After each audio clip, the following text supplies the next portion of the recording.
इस आदमी को अपनी ही बीवी और उसके प्रेमी के खून के इल्जाम में उम्र कैद की सजा हो जाती है।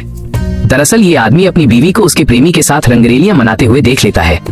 गुस्से में ये उन दोनों को मारने का प्लान बनाता है, लेकिन ये ऐसा नहीं कर पाता। तभी अगले दिन हम देखते हैं कोर्ट ने इस आदमी को उन दोनों के खून के इल्जाम में उम्र कैद की सजा सुनाई है।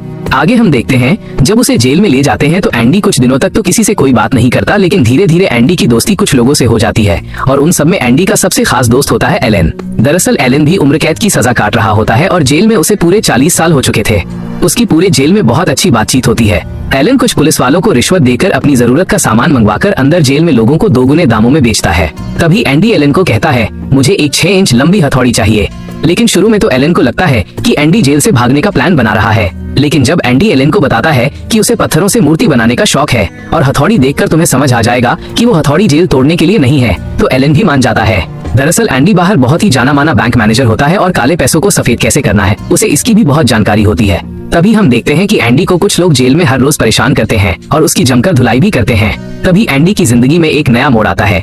जेल के काम के लिए जेलर को कुछ कैदियों की जरूरत होती है। जेल की छत की मरम्मत के लिए कुछ आदमी चाहिए थे।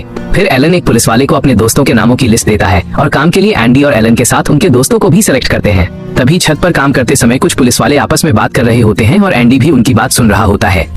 तभी एंडी को सब समझ आ गया था कि पुलिस वाले अपने टैक्स भरने की वजह से परेशान हैं। तभी एंडी उस सख्त पुलिस वाले के पास जाता है और कहता है, मैं तुम्हारा टैक्स बचा सकता हूँ। लेकिन वो खड़ूस पुलिस वाला गुस्से में एंडी को छत से गिराने ही वाला होता है, लेकिन एंडी उसे सारा तरीका बता देता है कि वो टैक्स से कैसे बच सकता है। तभी वो खड़ूस पुलिस वाला भी मान जाता है और फिर एंडी उस पुलिस वाले के सामने शर्त रखता है, अगर मैं तुम्हारा ये काम करा देता हूँ तो बदले में तुम्हें मेरे दोस्तों को बियर पिलानी होगी। और फिर होता भी कुछ ऐसा ही है। वो अब मजे में छत पर बैठकर बियर के मजे लेते हैं, लेकिन एंडी शांत एक कोने में बैठा होता है।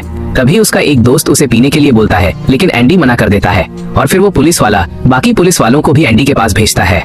धीरे धीरे दूसरे जेलों के लोग भी एंडी से मदद मांगने आते हैं। कुछ दिनों तक ऐसा ही चलता है और बात जेल के वार्डन तक भी पहुंच जाती है। जेल का वार्डन भी एक नंबर का सुअर इंसान था। वो सरकार को चूना लगाकर जेल के पैसों की हेरफेर करता था, लेकिन उसे हमेशा डर रहता था कि कहीं वो पकड़ा न जाए। इसलिए वार्डन एंडी को बोलता है कि तुम मेरे काले पैसों को सफेद करोगे, और फिर एंडी भी मान जाता है।